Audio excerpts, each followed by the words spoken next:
Have you ever felt like a ship caught in a storm? The waves of anxiety crashing over you, the winds of anger threatening to tear you apart, the fog of confusion leaving you lost and adrift. Your own emotions, the very thing that should make you feel alive, instead, have become your master. And you, their prisoner. For centuries, we've been told to suppress our feelings, to ignore them, or to simply be positive. But this is a battle we can never win. The ancient Stoics, however, discovered a different path. They were not unfeeling statues. They were generals, emperors, and slaves who faced chaos, betrayal, and death. And they built an inner citadel so strong no external storm could ever breach it. Their secret wasn't suppression. It was reflection. A disciplined, profound form of mental training. Today, we reclaim that power. Here are 7 ancient reflection techniques to master your emotional world.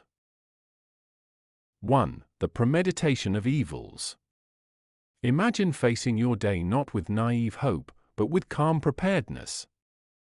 Each morning, close your eyes and ask, what could go wrong today? The traffic jam, the difficult conversation, the project setback. Visualize it happening. But here's the key, visualize yourself responding not with panic, but with calm, reasoned action. You are not inviting disaster, you are vaccinating your mind against it. When the challenge arrives, it finds you ready, not surprised.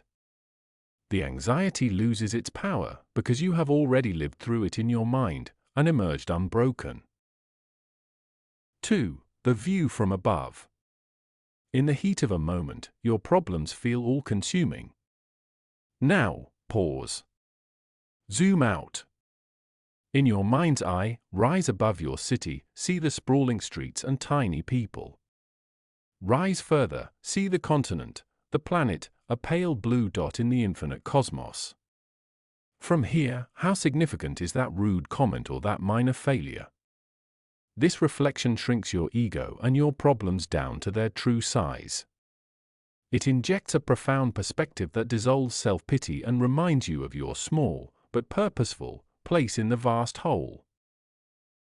3. The evening audit. Your day is done. Now, stand as your own judge. Take your mental ledger and ask with brutal honesty, where did I let my emotions rule me? Where was I cowardly, jealous, or harsh? But do not flog yourself. This is not self-punishment, it is a training drill. See your mistakes as a philosopher sees a failed experiment, data to learn from. Tomorrow, you vow, I will be more courageous here, more patient there. You are sanding down your rough edges, night by night, refining your character into a work of art.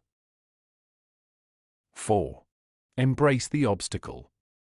The world does not owe you comfort. The Stoics knew this fundamental law, the obstacle is the way. That cancelled plan is not a frustration, it is a gift of time. That critic is not an enemy, they are a rigorous teacher showing you your weaknesses. Train your mind to instantly reframe every barrier as an opportunity. The flat tire becomes a test of patience. The financial setback becomes a lesson in frugality. You stop fighting reality and start working with it, turning every setback into fuel for your growth. 5. Contemplate the sage. When faced with a difficult choice, ask, what would Marcus Aurelius do? How would Seneca handle this anger? You are not imitating, you are consulting the wisdom of the ages. By embodying the ideal of a wise figure, you bypass your own reactive ego. You tap into a source of strength greater than your momentary fear or desire. You begin to act from principle, not from impulse. 6. Practice voluntary discomfort. This is a radical act of empowerment. Once a week, choose to be uncomfortable. Take a cold shower. Skip a meal. Sleep on the floor. Why? To prove to yourself that you are more than your comforts. You are separating the essential you from your whining, craving body. You are building the muscle of resilience, so that when life forces discomfort upon you, you meet it not with dread, but with a knowing smile. You have already won this battle. 7. Memento mori, remember you must die. This is the most powerful reflection of all. Do not fear this truth, let it electrify your life. Remembering that your time is limited, that every moment is a precious, non-renewable resource, this is the ultimate clarifier. It silences trivial worries.